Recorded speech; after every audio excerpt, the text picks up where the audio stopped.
Você já começou uma lista de metas e no final das contas se sentiu foi, na verdade, frustrada?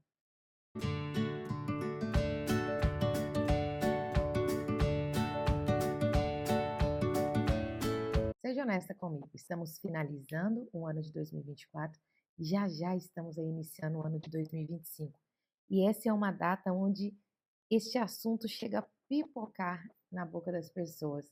Tem aqueles que defendem a todo custo, sim, nós devemos criar uma lista, criar metas para o ano de 2025. Já outras pessoas falam, eu não, eu deixo a vida me levar, vou vivendo a vida um dia de cada vez, né, me esforço, me dedico, mas não faço listas. A tal famigerada lista fica na boca de todo mundo. Mas espera aí que eu vou te mostrar o porquê. Não é só uma modinha, mas é realmente importante a gente criar metas, listas. Não é só algo motivacional. E, inclusive, vou te mostrar 5 crenças disfuncionais que você pode muitas vezes, sem perceber, utilizar para poder atrapalhar os seus projetos, né, gerar uma procrastinação, uma falta de organização, utilizando o evangelho. E vou te apresentar também 5 grandes erros das listas, por que que elas nunca dão certo. E talvez você esteja cometendo estes erros. Porém, no final, vou te apresentar uma nova técnica, a técnica SMART, que vai auxiliar você a planejar a sua vida e a sua lista, o seu ano de 2025, da melhor forma possível. Do ponto de vista da psicologia e da neurociência, criar listas traz um benefício maravilhoso. Ele produz ordem no seu cérebro, gera uma sensação de dopamina, libera serotonina e dá uma sensação de direção, de organização, o que traz uma clareza mental sobre como você vai lidar com o seu dia a dia. Inclusive, reduz a procrastinação. Sim, quanto mais clareza mental nós temos do que nós precisamos fazer, mais nós vamos estar ali alinhados os nossos desejos, pensamentos e, consequentemente, comportamentos. Pamela, mas isso é um papo só da psicologia? Aí eu quero te apresentar algo incrível. Nós, quando falamos sobre listas, sobre metas, nós não estamos falando só sobre a psicologia. Nós estamos falando também sobre o evangelho. Porque quando nós vamos observar, por exemplo, o aspecto da criação, Deus, desde o princípio, fez tudo com ordem, né? Deus foi o maior exemplo de planejador. E eu quero te dar aqui é, um exemplo para que fique mais claro, que ele não faz nada aleatório. Veja, por exemplo, em Gênesis 1:27. Criou Deus, pois, o homem à sua imagem. A imagem de Deus o criou. Homem e mulher os criou. No capítulo 1:27 de Gênesis, nós podemos ver por 2 vezes Deus utilizando a palavra homem e uma vez mulher. Geralmente as pessoas escutam isso e já falam: ah, Deus fez primeiro o homem, depois ele, foi o restinho ali a mulher. Mas não é o que aconteceu. E isso tem tudo a ver com o nosso assunto, porque se nós fôssemos olhar aqui algumas palavras, nessa palavra homem, inclusive, né, nas 2 vezes, e a mulher, nós teríamos algo parecido assim no hebraico. Criou Deus, pois, Adão, a sua imagem. A imagem de Deus os criou. Zacar e Nequebá os criou. Adão significa raça humana. Adão nós encontramos aqui nessa primeira parte deste versículo, quando diz Deus criou, pois, Adão a sua imagem, ou seja, Deus criou a humanidade, a sua imagem e semelhança. Veja bem, Deus não estava pensando só em Adão, mas na humanidade. E depois ali da vírgula nós encontramos Zacar, que significa macho, e Nequebá, fêmea. E ali, essa humanidade, Deus dividiu entre homem e mulher, Adão e Eva. Então, por mais que Adão ainda não tivesse sido criado quando esse versículo foi citado, Eva também não tinha sido criada, isso já estava no planejamento de Deus. Ou seja, Deus não faz absolutamente nada de forma aleatória. Ele tem sempre um plano perfeito, maravilhoso e muito bem organizado para tudo. E se não bastasse já esse exemplo, nós temos alguns outros versículos na Bíblia que fala sobre a necessidade da organização. Por exemplo, Provérbios 24, 27, que diz o seguinte: antes de construir a sua casa, planeje-se e prepare os campos. Ou seja, antes de você se começar algum projeto, você deve se planejar. Veja o que diz em Lucas 14, 28. Esse versículo é muito interessante. Quem começa a construir uma torre sem antes calcular o custo e ver se possui dinheiro suficiente para terminá-la? Ou seja, quem começa um projeto sem antes parar e ver os custos daquilo, sem planejar, sem se organizar, seria uma pessoa muito tola. Mas, a partir até mesmo de algumas questões que nós vemos a partir do Evangelho, algumas pessoas entram em alguns processos ali que geram uma certa confusão. E eu quero falar sobre 5 crenças disfuncionais que atrapalham você a lidar com uma organização, né? Para você gerenciar as suas metas, você planejar os seus custos antes de iniciar um projeto ou antes de iniciar aí um novo ano. E então vamos para a primeira crença que diz o seguinte: a primeira crença é a seguinte: procrastinação é só preguiça e isso me torna espiritualmente fraca. A procrastinação, muitas vezes ela pode ser preguiça? Pode. Isso é inquestionável. Mas a realidade é que o processo de procrastinação, ele vai sim vir ali proveniente de outras circunstâncias, seja elas emocional, seja ela até mesmo biológica, né? Um déficit de vitamina, de hormônio, que pode afetar o nosso biológico e fazer com que a gente tenha indisposição, né? Aquela sensação de fadiga, cansaço, né? Uma lentidão a mais. Então, nós precisamos compreender que não é só preguiça. Podem existir outros fatores, transtornos, doenças, né, físicas, emocionais, que pode estar afetando a pessoa e ela precisa ajustar isso. Então, se você pensa que toda procrastinação é preguiça e que, inclusive, talvez a sua procrastinação seja só preguiça, vale a pena você observar se de fato não existem também outros fatores aí que podem estar te atrapalhando. E a segunda crença é: se eu não sinto vontade de fazer agora, é porque Deus então não está me guiando para isso neste momento. E isso pode ser uma crença completamente disfuncional, baseada no entendimento ali, até mesmo como o salmista diz em Salmos 27, sobre o esperar no Senhor.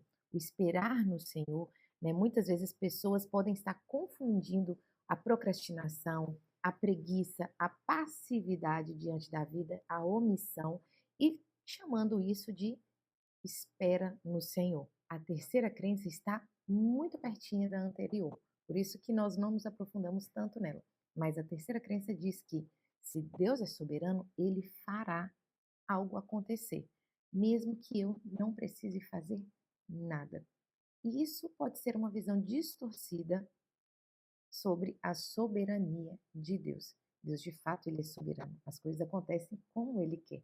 Mas Deus também colocou no ser humano uma responsabilidade diante da ação da vida, né? Muitas vezes as pessoas também utilizam ali como procrastinação, passividade, omissão e chama isso de ali a teologia da soberania de Deus, mas não é. A gente precisa se lembrar que, como disse Jesus quando estava sendo tentado ali no deserto, não tentarás o Senhor teu Deus. Se algo é sua responsabilidade, você precisa fazer. Deus te deu um corpo, Deus te deu uma saúde. Então não adianta eu ficar pedindo para Deus me dar mais saúde se eu não me preocupo em cuidar dela no cotidiano, no dia a dia, né? Nós muitas vezes estamos tentando o Senhor, nosso Deus, dessa forma. Nós queremos ali que a soberania dele, a bondade dele venha sobre nós, mas nós não queremos nos responsabilizar. Então a gente precisa tomar cuidado com isso. Nós pedimos a Deus um trabalho, mas nós não queremos nos esforçar, nos dedicar. Aquele trabalho se torna um peso para a nossa vida.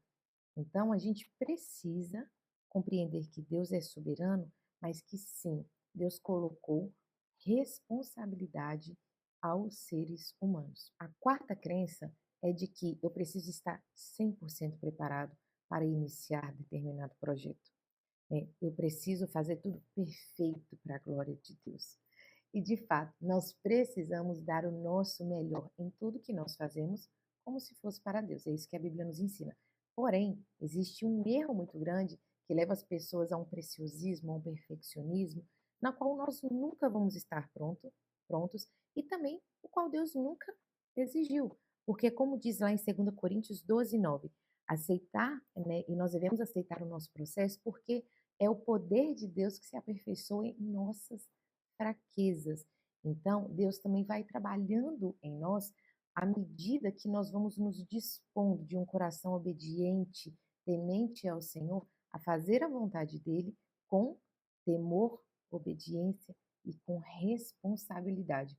Deus não exige perfeição, ele pede, né, ele espera que nós ali estejamos disponíveis e responsáveis com aquilo que ele nos proporcionou. A quinta crença é de que, se eu não consigo sair desse ciclo de procrastinação, é porque a minha fé está pouca, é porque eu estou espiritualmente fraco. Talvez você possa estar, de fato, você vai precisar avaliar, mas, inclusive, isso ainda assim não vai ser uma justificativa para que você não haja com responsabilidade e abandone a procrastinação. Porque, dentro do que nós falamos anteriormente, Deus dá uma responsabilidade ao ser humano. Então, se você tem dificuldade em algo, você precisa se dedicar até que aquilo se torne um hábito. Se você tem dificuldade em iniciar como fazer, se você tem dúvidas, você tem a responsabilidade de buscar ajuda. Porque nós precisamos lembrar que na criação da humanidade, Deus distribuiu dons, Deus distribuiu talentos às pessoas. Então, quando nós temos dificuldade em algo, nós precisamos buscar essa pessoa, né, a qual Deus capacitou ali com algum tipo de informação que vai te instruir para que você consiga quebrar este ciclo. Busque então direcionamento. Você precisa ter humildade, além da responsabilidade, eu preciso me tornar cada vez mais humilde para poder compreender que eu não vou saber de tudo sozinho. Eu preciso buscar ajuda. E Deus deu os nossos irmãos. Ele deu ali, deixou para nós também a sua criação, que vai nos auxiliar dentro deste processo. O maior problema que agora nós vamos entrar, aliás, nos 5 maiores problemas, é que as pessoas elas criam listas achando que criar metas e listas é só colocar um tópico abaixo do outro. E não é bem assim que funciona. Então, vamos iniciar aqui com o primeiro erro: metas muito vagas. Existe uma grande diferença quando eu digo eu quero ser mais saudável, se eu coloco isso lá na lista. Isso fica muito vago. Eu quero ser mais saudável como? Eu quero ser mais saudável de que forma? É muito diferente de quando eu falo, eu vou praticar 30 minutos de atividade física 5 vezes na semana.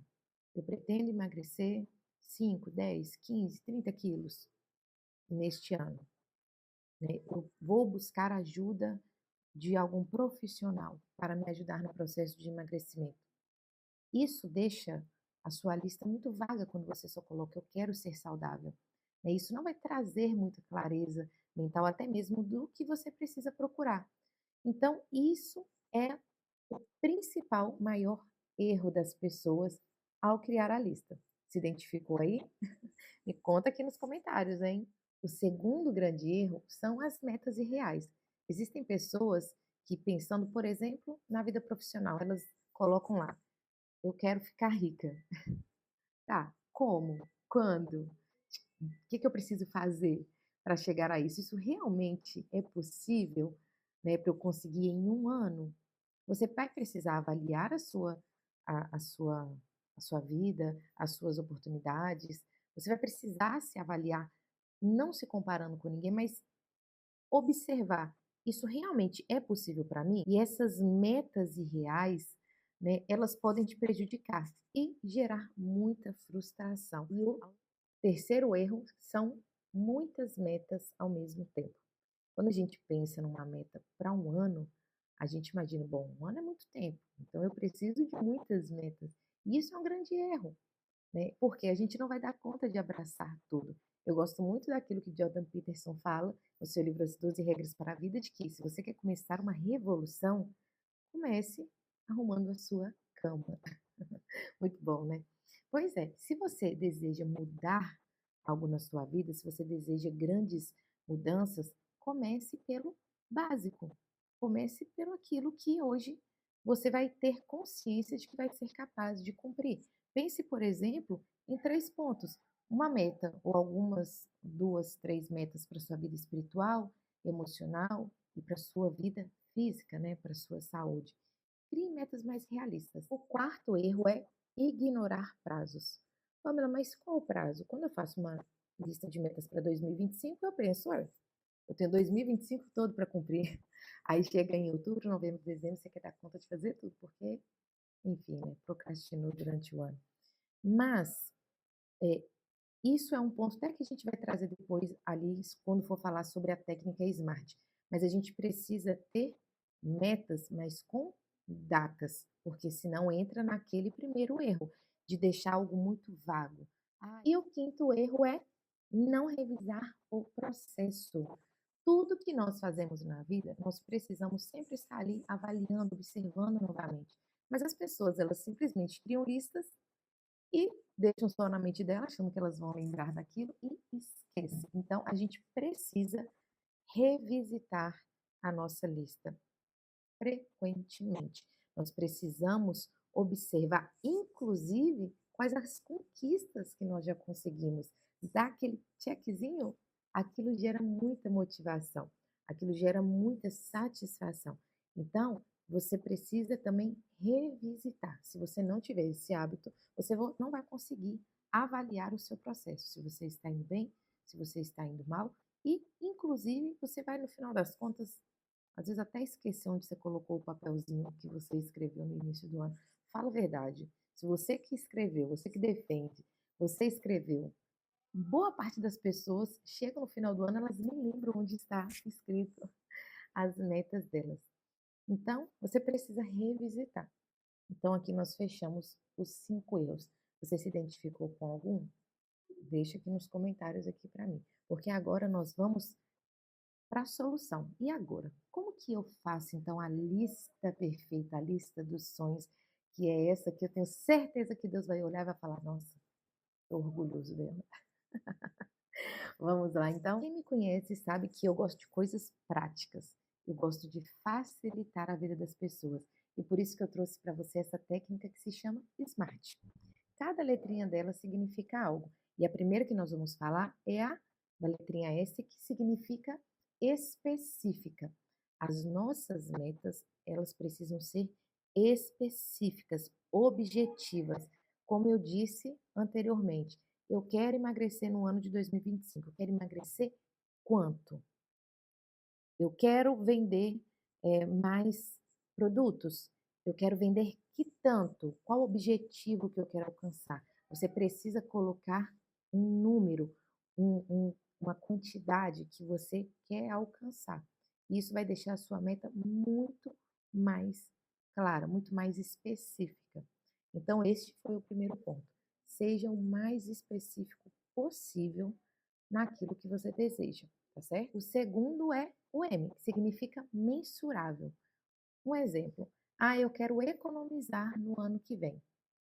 Isso é específico? Não. O que é mensurável? É você colocar ali uma quantidade, você deixar algo ali que seja de fácil entendimento, como por exemplo, eu quero economizar dinheiro. Não, isso não é mensurável. Qual que seria o jeito certo? Eu quero guardar R$ 100 por mês, eu quero guardar R$ 200 por mês, eu quero guardar R$ 500 por mês.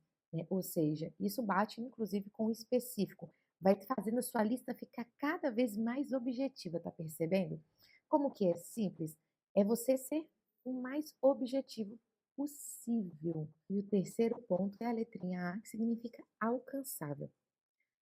É muito gostoso a gente sonhar alto, né? Dá uma sensação boa. Eu não estou falando contra isso. O que eu estou te dizendo é que você precisa ter os pezinhos no chão e planejar com o que você tem agora, o que você pode fazer com isso. Então, eu preciso ter metas realistas.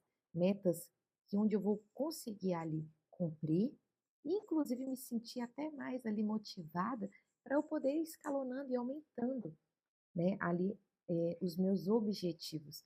Mas comece fazendo o melhor que você tem com o que você tem agora em mãos. Então, encontre metas alcançáveis. O 4 ponto da letrinha R, que significa relevante, é extremamente importante e, para mim, um dos mais importantes, que é a meta precisa fazer sentido para você. Mas, bom, se eu estou colocando na lista, é porque faz sentido para mim. Só que, muitas vezes, muitas metas que nós colocamos na nossa vida é a partir da comparação. Isso realmente seria importante para você se você não tivesse que mostrar para ninguém? Isso realmente faria diferença na sua vida se ninguém estivesse te olhando ou te observando? Então, nós precisamos escolher aquilo que está alinhado ao que nós realmente, daquilo que nós podemos fazer, aquilo que está alinhado ao que eu quero, não ao que eu acho certo porque o outro tem, porque o outro alcançou, porque eu quero ser igual ao outro. Nós podemos ter pessoas como inspiração, mas a comparação, ela gera insegurança. Quanto maior a insegurança, mais eu me comparo. Quanto mais eu comparo, mais eu me sinto insegura. Quinto ponto é a letrinha T, de temporal. Toda meta ela precisa ter um prazo, porque senão se torna muito mais fácil a procrastinação acontecer. Não é à toa que as academias começam a ficar mais lotadas no final de ano, né? Ali, quando a pessoa já está querendo ir para o seu projeto verão, que deixou para a última hora. Mas a meta, ela precisa ter um prazo. Eu preciso estipular. No momento que eu faço a minha lista, eu preciso colocar ali uma coluna do lado, colocando a data, até qual data eu quero alcançar aquilo. Então agora eu quero te desafiar. Me conta aqui nos comentários quais metas você deseja alcançar no ano de 2025. Quem sabe daqui a um ano você volte aqui nesse vídeo e fala: olha, eu cumpri. Tenho certeza que vai facilitar muito a sua vida, a sua rotina e a sua. Ah, e se você gostou desse vídeo, não esquece de curtir, compartilhe com seus amigos, ele vai ajudar muito outras pessoas, tenho certeza absoluta disso. Se inscreva também no canal para que você fique sempre por dentro aqui dos novos vídeos que vão vir, tá certo? E não se esqueça, planejar é um ato de fé, obediência e de responsabilidade.